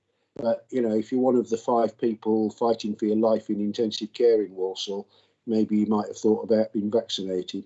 So I just don't know what more we can do. We've done as much as we can with national media to highlight the issues. And it appears to be having some impact with the population, but it's not having the same impact with NHS staff. It was interesting. I was doing some research on the vaccine this week, and worldwide, approximately 10 billion vaccinations have been dispensed so far. So it's getting out there, and we still need to do more work overseas to stop variants cropping up from time to time. But that is interesting. Geraint, just another question from me before anybody else comes in. You talk about virtual wards. Would you like to explain a little bit more about virtual wards and how they work? It seems a little bit odd. So these are patients who are managed by a multidisciplinary team at home in the community rather than being on a hospital ward. So we can care for them, and there's very strong evidence that this supports independence long term, not being moved into a sort of a care home or supported home setting, and greater compliance with things like long-term conditions management. And it's something we've developed through the local community teams, and a lot of what we do is build support teams around that. Okay. Is there any more questions for Geraint on the CCG operational planning? Okay. We've been asked to assent to note the report, and thank you, Geraint, for your input on that one. So moving on to item 10, which is the Special Educational Needs and Disabilities Improvement Board. And I've got Sharon Kelly to present the report on that, or is it Kerry? Not Sharon, are you there? Hi, thank you, Chair. Yes, it's Sharon Kelly, Director of Access and Inclusion for Walsall Borough Council. I'm going to pass over first to Helena, who is our project lead for the SEND improvement plan. She'll give us an update on the project position, milestones and activity to date. Then I will just run through a couple of the key areas that we want to raise attention to with the board. Thank you. So I'll pass over to Helena. Good evening all, I'm Helena Kiharchik, Head of Performance Improvement and Quality for Children's Services, and as Sharon said, I undertake the programme lead for the Statement of Action. So the board will be aware that we had our inspection in February 2019 for the SEND local area and were directed to produce a written statement of action as a result of that. There were 9 areas of concern identified within the written statement of action. These were split into 4 work streams, and each work stream had a lead across both the council and health to take that work forward, and that work's been progressing. Typically, Ofsted and CQC come back in to inspect after 2 years. Obviously, the pandemic meant that there has been some delay in that, but Ofsted are now beginning to re-inspect authorities and undertake SEND inspections for those authorities that haven't previously had one. So we are expecting imminently our re-inspection. In preparation from that, we've been undertaking several areas of work, one of which has been a stock take of our statement of action, looking at all of the individual. There's 184 actions within the action plan. So we re-examined all of them in quite a lot of detail to understand exactly where we were, and we found that we were actually pleasantly surprised when we started to look at the detail of them and the evidence that we had available for completion, to find that more of them were completed and embedded than we had originally thought. There were, however, a number where we felt that although we'd preliminary marked them as complete, looking at them again and looking at the evidence we had for them, that further work was still needed. So those have been the focus for the for the local area improvement board, and will be in the coming weeks as we prepare for inspection. However, what the stock take also highlighted was there's a lot of significant work gone in throughout the pandemic and as a result of the pandemic, which is over and above what was outlined for improvement in the written statement of action. So we'll be making it very clear to inspectors when they come in what that work is and what the impact is around that work. In terms of the areas where there is still some work to do, co-production and engagement, we're still implementing our locality working, and while some of that has been undertaken, it is just still too soon to show that it's had an impact, and the delays caused throughout the pandemic in implementing some of that locality working as well as had an impact. So we continue to embed that. And looking at how we roll that out and working with parents and carers on that basis. We're still doing some work on our EHC assessment processes. We did make improvements to the timeliness of our EHC assessments. The statutory timescales are that they should be done within 20 weeks. But unfortunately, issues did start to arise again within that team, and a backlog did start to build up again. We've now undertaken another significant piece of work on that and have a SEND improvement plan and recovery plan in place, and that's being monitored very closely by senior leaders to ensure that that progresses. And there's further detail about that within the report. Improving outcomes is another area where there's some outstanding actions, largely relating to attainment, because there hasn't been exams and assessments in the same level as there normally is over the last couple of years, which means that we don't have the evidence available to say whether the work that we've been doing has led to improved attainment. There's also some actions around improving access to specific literacy or dyslexia support, and that's being addressed through an ongoing specialist provision review, which is currently taking place, which is carefully plotting out the expected demand around SEND specialist places over the next few years, and commissioning will start to be undertaken to put those places in place and to ensure that the capacity is there within the school system. There's still some significant work to do around our autism work. This is a work stream that is led by John Dunning, who is a health colleague, and because of some of the changes that have happened with the merger of the CCGs, as well as the impact of the pandemic, there's some significant delays in this particular area of work, and Sharon will come on to talk a little more about some of those concerns shortly. There's also within our local offer work stream some outstanding actions in relation to transition to adulthood. We did have an update around that at the most recent LABE, and that work is ongoing, but hasn't developed as quickly as we would have liked. So the board is very closely monitoring that on an ongoing basis.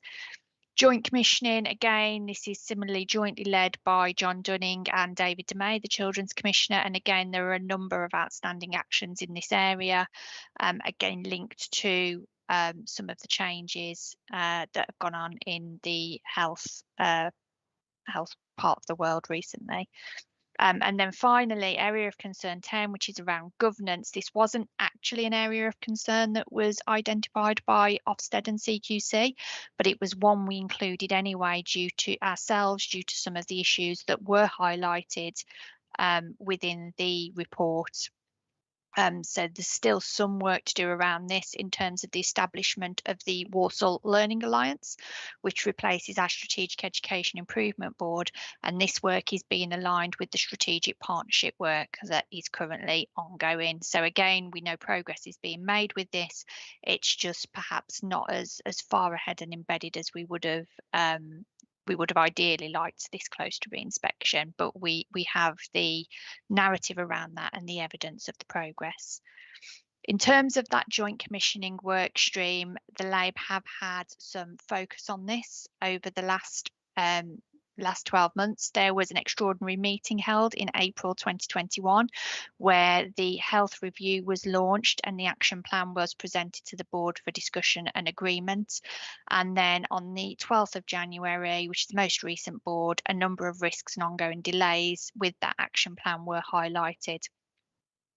And in addition, the current uncertainty in health in relation to the implementation of the integrated care system, which, as the previous item outlined, will have significant improvements for the way people access health services, is causing us some concern at the moment, particularly with some of the delays we've already had with the merger of the CCGs, that as that ICS work is being taken through, that will potentially further delay some of the work that we need to do in terms of improvement within the SEND world. Then the final bit of the report is around the EHC assessment processes work stream. So I'm not going to go into detail around all of this. It is there in the report around the work that we're doing, but just to assure board that we are closely monitoring the timeliness of assessments on a weekly basis and seeking updates from Judith Nash, who's leading on this work. And again, we are assured that progress is being made against that. Our timeliness isn't where we would have liked it to have been at this point before reinspection, but we are closely monitoring it and have those assurances in place. Okay, Thank you, Helena. So just to pick up, Chair and the board, we're happy to take any questions, but there are two key areas of focus that we would just like to draw your attention to again, and to give and to seek assurances. One is around the HCP timeliness. So following all the work that's been identified in the report, it was found there were two major factors that were impacting on this. One is the decision-making process and how timely that was planned in. That's now being reviewed and a new system put in place, so the decision-making happens earlier on within the 20-week cycle and is actually far more streamlined, so it can be timely and quick, and that children and young people aren't waiting. And then the second area of impact for HCP timeliness is the timeliness of advices from other professionals when they are requested to be added and to implemented into the HCP. mainly from our own educational psychology service and from our health colleagues and CAMS. So we're currently working both with our own educational psychology service and also working with our health colleagues to see how we can ensure that the timeliness of advices improves. And then finally, as Helena alluded to, and as has already been picked up in some further items, whereas the transformation programme and the movement and implementation for the ICS is a positive move. At the moment, what we are seeing and what was raised at the last local area improvement board were concerns that the merger and the transformation to ICS is causing delays in some of the immediate actions that we need to address for our children and young people. And we are looking to seek assurances from our health colleagues how these are being considered and how we can try and mitigate these during this period of transition. And we're happy to take any questions. Thank you, Sharon and Helena. Obviously some great progress since the written statement of action, but you've identified a lot of other stuff that's going to be needed to be addressed as well. I confess I know a little bit about some of the actions you've been taking. I'm chair of Brown Hills Community Association, and we've been running the holiday activity and food scheme, which has been a huge success. And I know the children that were at Brown Hills, one of their suggestions was, could we stay here instead of going back to school, please? So they were very pleased and grateful for the work that they put in there. I think it was very well received. Perhaps I could ask Geraint to comment about some of the points you've raised with the CCG merger and the delays that are going on. Perhaps you could answer some of Sharon and Helena's points. We brought John in specifically to look at what we could progress as Walsall, what would be done as joint action. So I think we've progressed a lot of the work locally through John, where sort of that's within Walsall's gift, and there's work now set up under one of my colleagues, Michelle Carolan, to look at the work across the Black Country.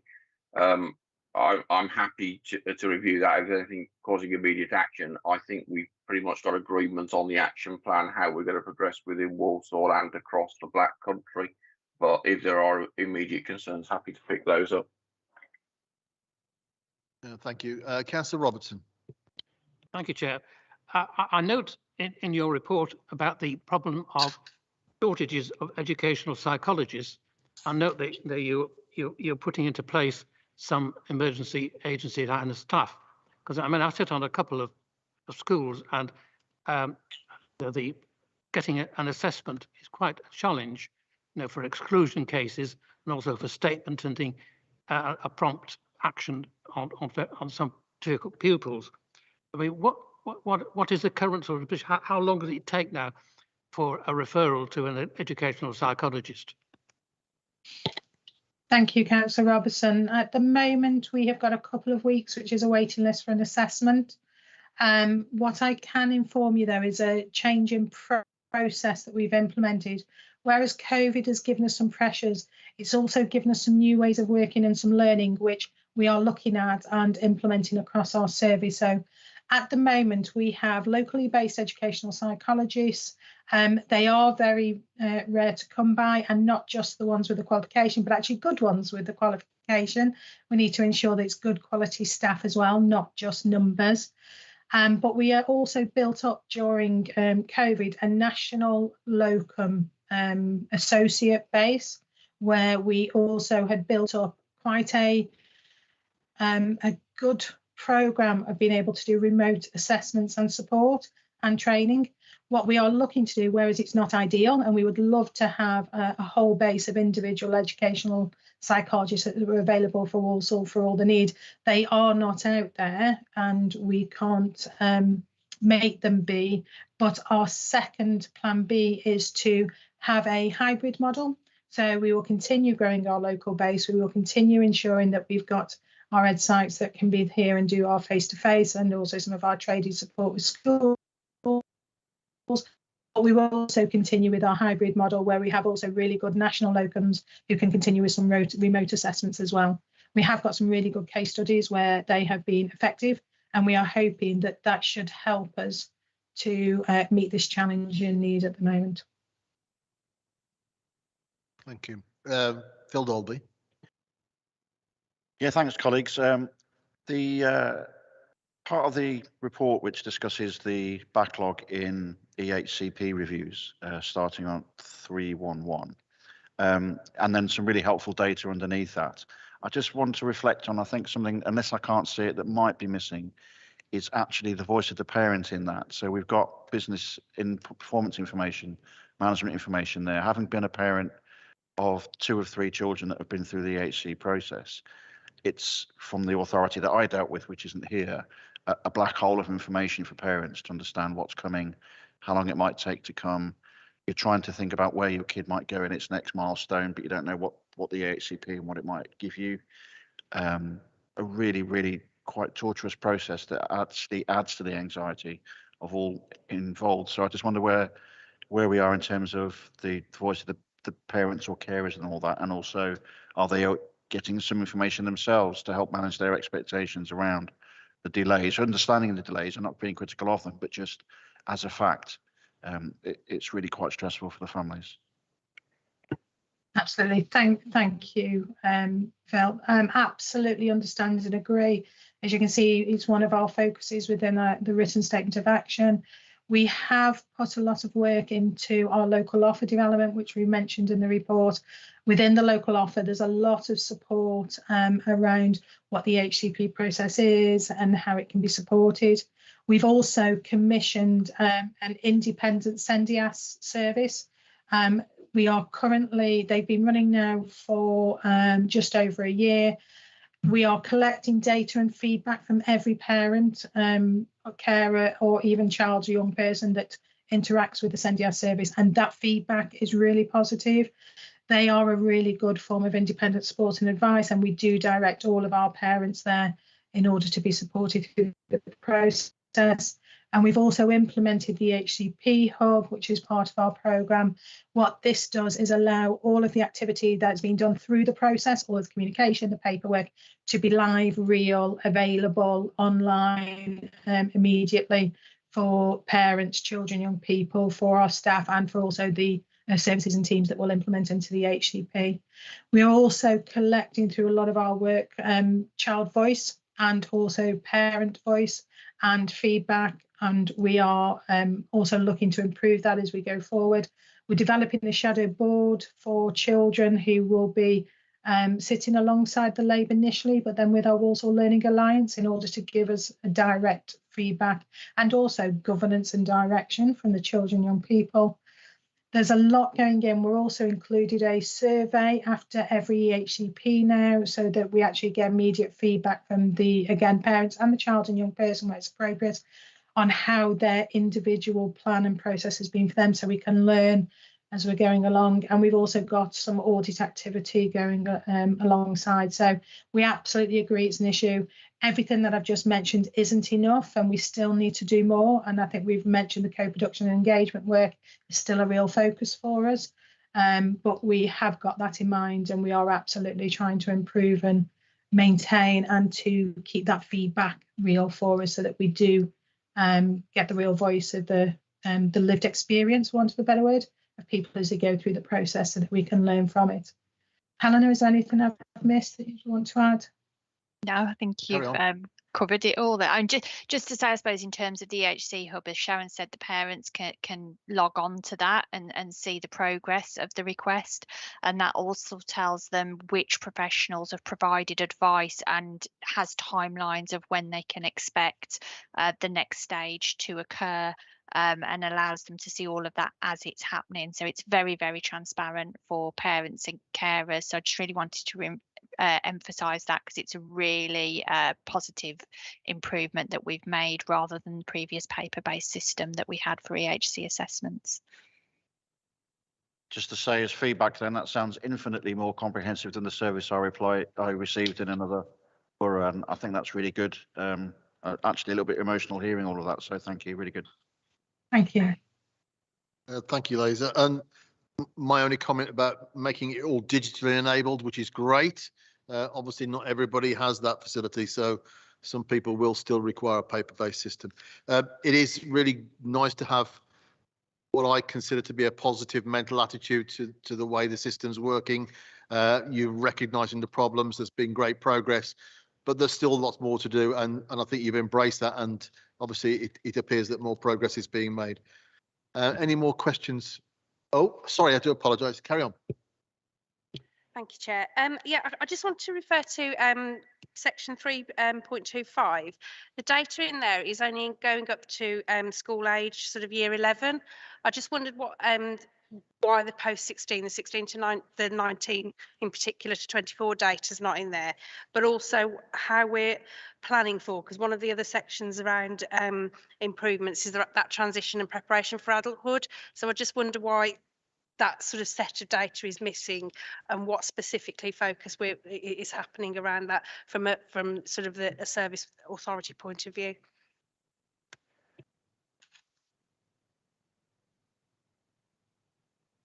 Hi, yeah, thank you. I'm happy to take that. Helena can answer around the data, but just to give a feedback on the transition to adulthood and the post-16, we absolutely are responsible for the HCPs from 0 to the age 25, and we absolutely work with our adult colleagues. We do have a transition project, and again, it's part of our workstream development, our transitioning to adulthood pathways and support, as part of our development through the written statement of action. So apologies if that wasn't clear in the report, but it absolutely is a focus for us as a service. And just in terms of the data, so the first part of that paragraph does refer to the total number of young people that we have within the EHCP, which is the 2,838. The reference to the school age children is because the majority of our post-16 children within the HCP plan don't tend to attend mainstream schools. They go on to specialist post-16 settings. So that paragraph is really referring to the school placement side of it, because that's a key part of our sufficiency planning going forward. And when children first receive their EHCP plan, very, very few of them receive the plan post 16. The vast majority receive it during mainstream statutory school age, so up to year 11. And in fact, positively, the children that are starting to be issued with plans are getting younger, which sounds horrendous when you say it like that, but actually means that what we're doing in Walsall is identifying SEND needs at a much earlier stage, which means that rather than children going through their early school career with unrecognised SEND needs, we're recognising them sooner, they're getting the support sooner, which obviously improves and increases their opportunity for positive outcomes throughout school and future employment, and ultimately their transition to adulthood. Are you happy with that, Rachel? Any other questions? That was really helpful. Thank you for those contributions. We've got to note the report, acknowledge the progress being made to date in the improvement of services, to note the concerns in relation to the organisation of health and the implementation of the ICS, and that all partners give assurance that their organisations are giving appropriate consideration to the impact of this on services for children, particularly those with additional needs. And I have to get assent on that one, so a nod or a thumbs up will do. Thank you. Okay. Almost the last item we're getting there. It's the child death overview panel. I think, Stephen, you're back on the podium for this one. Yeah, thank you, colleagues. And just a sort of reminder of previous sort of agreements with the Health and Wellbeing Board, because of high infant mortality rates in the borough, request from the Health and Wellbeing Board to have a sort of annual update of action around the child death overview panel, which has sort of changed a little bit in the last couple of years, and I'll give a little bit of background for members. Secondly, just to note that I have had feedback from colleagues around some of the actions and implementation, fully recognised, further work to do in terms of those actions, and I'll pull some of those out. So in terms of child death overview panel, these look at, as expected, child deaths, a relatively new process over the last couple of years, looking at that from a Black Country level rather than a Walsall specific, because it then picks up a greater number of deaths, because we, fortunately, albeit our rates are high, the number isn't that high, in terms of the number isn't that high. So therefore, looking at themes and key issues at a Black Country level gives us sort of better understanding of what actions we can take. In terms of just picking out some of the data in the reports, we've seen over the last year or so a sort of 50% reduction, which is great. The question then is, can we sustain that? It's a 1-year blip again because of the small numbers, going from around 30 odd cases to around 17 cases in Walsall between those 2 different years. We have seen that reduction, which is great. Again, my question is that sustained, and what else could we do? Those deaths are predominantly shifted to under 1 year, and again in the first sort of month of life. So again, some of those, what's driving that? Is it good care? Is it good support, particularly in that first year? And again, what's driving those actions?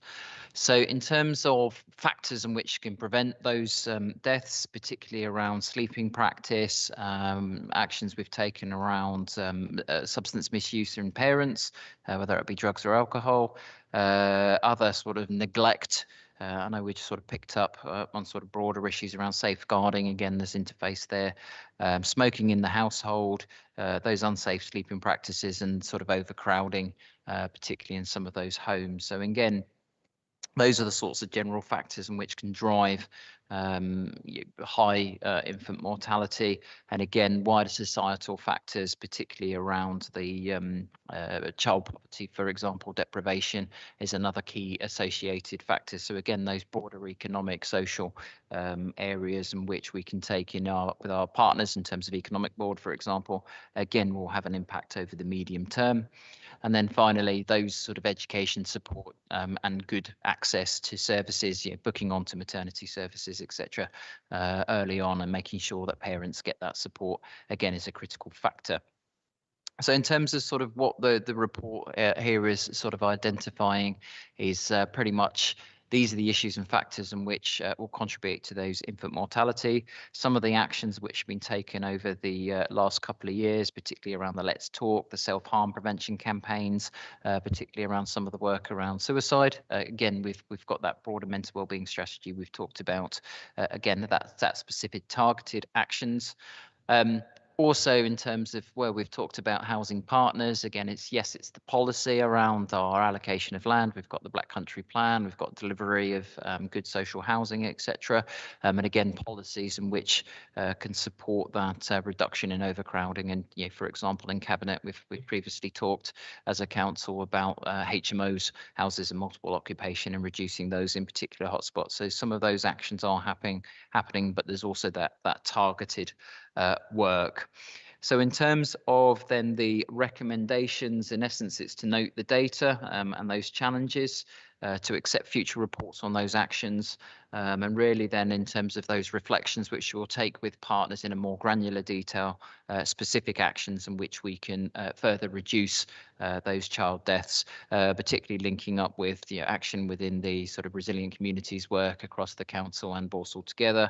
Also those partnership-based approaches, as I said, in terms of economic and or those housing work, and then also in terms of looking at our more progressive policies to support individuals in those decision makings. So I'll pause there and open it up for any questions. Councillor Robertson. Thank you, Chair. I note with particular interest about, obviously welcomes the fact that there's been a drop in the numbers. From a wider perspective, I mean, as a factor, I mean, do we know the numbers of sort of close calls that happen? Because how long is it before you would count it as a death, post birth? Is it sort of 6 months or 3 months, or is it longer? And the very difficult issue of consanguinity, is that a factor? Because obviously a number of children are born because of that, who have disabilities and things like that. How widespread, do we know anything about the numbers of children that are born, which one can start to attribute to the consanguinity issue? Yeah, so I'll pick that up. So we look up to the age of 17 years. And as I sort of said, so the data in the report, predominantly those deaths happen in the first year of life. So in terms of that infant mortality, in terms of that definition, in terms of the word I can never say, but I will attempt to say it, consanguinity. I got that out there. It is a factor, it does play a contributing factor. And I think professionally, I think there's more that we can do to raise that.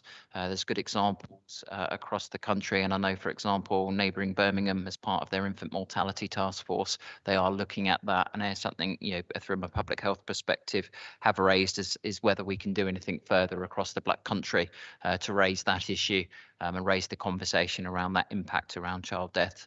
So it has something I have actively pursued. It does make a contributing factor, and I think there's more we can do on that issue. Stephen, I suspect most of the professionals within the room understand the meaning. Perhaps you'd explain, if anybody's watching on YouTube, the meaning of consanguinity. Oh, you know what I mean. Consanguinity is particularly looking at cousin marriage. Phil Dolby. Sorry, Councillor Robertson, carry on. So has this regional wide focus made any progress on that particular issue? I was to say, as I said, there's been some work in Birmingham. I don't think we've really done much across the Black Country, and there's more that we can do across the Black Country to make that impact. To be frank, I don't think we've done enough. Consanguinity. Sorry, I've got it now. Phil, sorry. That's easy for you to say. I think we just need to sometimes have a little caution this year in having a baseline year, which is last year, for all reasons we'll all understand. So just the one that drew my attention is in the 6.1 breakdown of unexpected deaths by category, that there's a figure of 3 for RTC. Can't see there is what that's like in terms of a trend. So with so much less traffic on the road, is that something that's contributed in the overall figure to be lower, or is it an outlier or whatever? So just from a year-on-year perspective, it's hard to tell. Yeah, we was to say we can pick that up. Obviously, there's various, the lockdowns, etc., travel, etc. But more generally, actions around reducing speeds, safe destination is also important factors. So yes, we can pick that out in terms of trend, because I don't know the answer off the top of my head.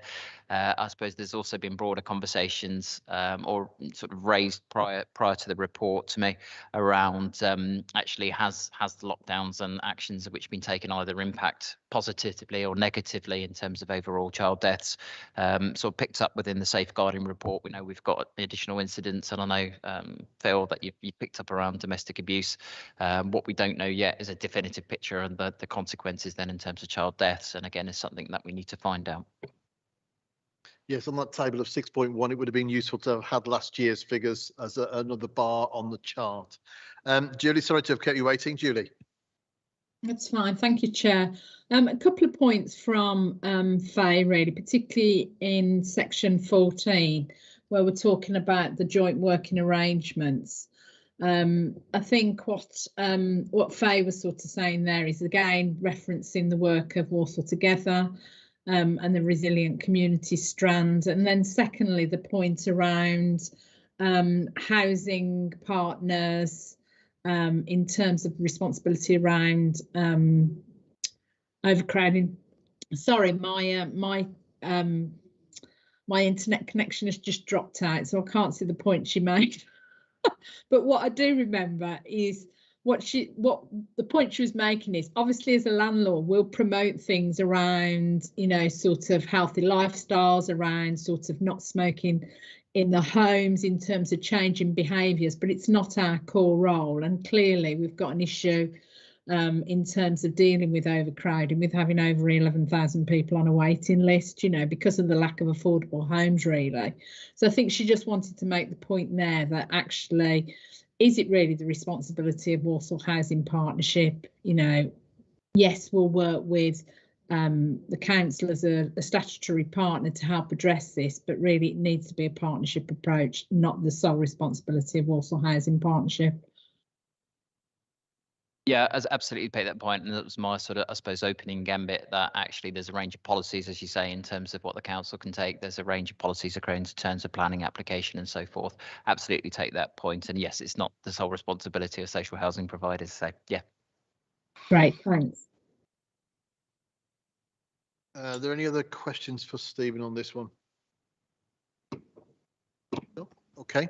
We're being asked to note the update and challenges and to accept future reports from the Strategic Child Death Overview Partnership. I think there's 3 more: relevant learnings and to report on organisational actions undertaken as a result of the CDOP report at future meetings. So I need a cent for that one, so a thumbs up or not. Thank you very much. Okay. We're nearly through this then. We're now on the work programme. I think we've got in there, which is on page 219, there's a focus board in schedule for February. Stephen, do you want to make a comment about that one? Yeah, it was just to say to the board that we're proposed to cancel the workshop in February, again to timings and everything else, but propose to have one in March to focus on the finalising the joint strategic needs assessment, and also then the sort of finalising then the key priorities within the joint health and wellbeing strategy, which will then come to board in April if colleagues are happy with that. Thank you, Stephen. Just a couple of comments on the work programme. When we get the dates for next year, I'd really appreciate if colleagues could give some thought about when they can attend in person. I have to give huge amount of credit to Helen Owen, who's been running around like crazy over the last week, really, trying to get this the meeting organised with the appropriate number of partners in the actual room itself. I would love to keep this as a blended meeting. I know it's a lot more convenient, and if I could make it a virtual meeting, I would. But we really do need your help to make sure that we do get a quorum, which we have to legally have in order to hold this meeting. So if you could schedule 1 or 2 meetings in a year to come and attend in person, we'd love to see you anyway. It'd be nice to see you occasionally rather than on the screen. But if you could have a look at the dates, and perhaps pencil in 1 or 2 and let Helen know when you can attend. It would make our job, her job in particular, a lot easier. So thank you to Helen for sorting that one. And the last item really is the date of the next meeting is the 26th of April 2021. The agenda says it's the 5th. We'd brought it forward for some reason, and I won't bore you with that, but it's not needed to be brought forward anymore. So it goes back to the original date of the 26th of April 2021. Can I thank all of the presenters for their reports? There's been a lot in the meeting, a lot of meat in there today, a lot for us to take away and think about, and I very much appreciate your contributions. The end of the meeting. Thank you very much for attending. Thank you, Chair.